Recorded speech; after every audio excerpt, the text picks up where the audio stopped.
Nasangat na ang kasong kriminal batok sa sospek sa nahitabong pagpangawat sa kwarta sa City Treasurer's Office ni adtong Pebrero 6, 2024. Mismong ni adto si City Mayor Jose Relampagos kauban si City Legal Officer Attorney Chervin C. Paculanang sa maong opisina adtong Pebrero 7 sa buntag, adlaw human sa pagpangawat. Aron sutaon ang nahitabo. Human sa nahitabong kawat, dali nga ni mando si City Mayor Relampagos sa pagmugna og investigasyon sa kapulisan.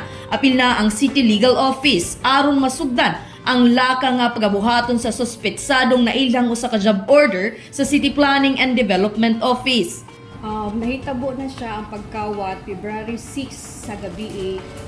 Nabalaan na mo pagkabuntag kay nawala na katong pouch na gisudlan sa collection for the February 6 from 3 p.m. to 5 na collection sa LGU. Gi-review ang CCTV, dito nakita hantod gabi na naday ni sulod. So, niagi siya sa bintana sa window 10. Nisulot siya dito ni kamang. Ato lusab sa pakigihinabi kay PNP Panabo Chief of Police, Police Lieutenant Colonel June A. Bautista.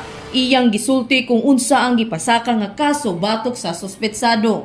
Our police officer immediately responded to check the CCTV and conduct ocular inspection and investigation dun sa place of incident. And upon reviewing ng mga CCTV footages, doon natin nakita and positively na-identify ang suspect.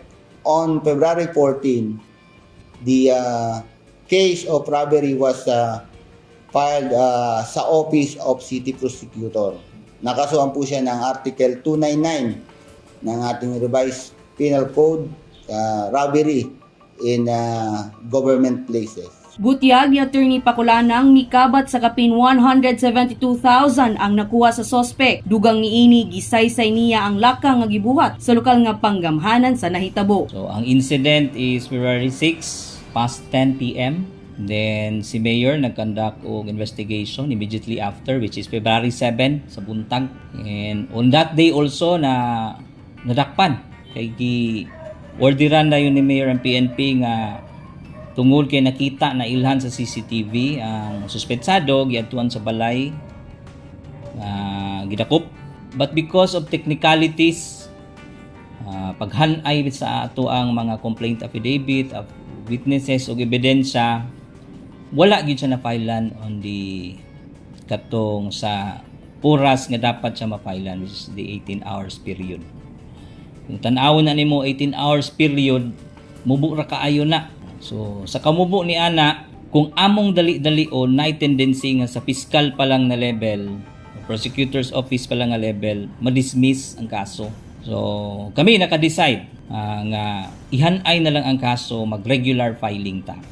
With respect sa katong gikawatan, syempre sa ngalan nga public employee, accountable siya sa iyahang mga lihok.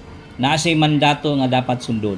So kung wala to niya nasunod, posible siya manubag sa usa ka administratibo nga kaso or admin case. Dili pod nato pwede walaon ang prinsipyo or principle nga naa sa ato ang saligang batas, which is the Constitution, na everybody is presumed innocent until otherwise proven.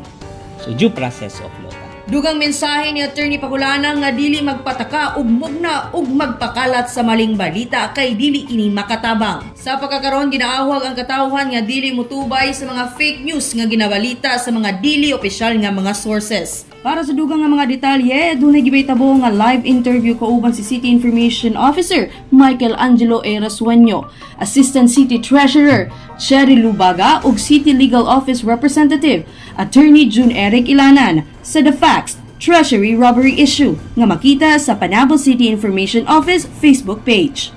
Kauban sa kamera si Francis Paculanang ug Christian Costaniemo. Kini si Team Acevedo gikan sa City Information Office Broadcast Services. Alang sa Frontline News Panabo. Importante, informed.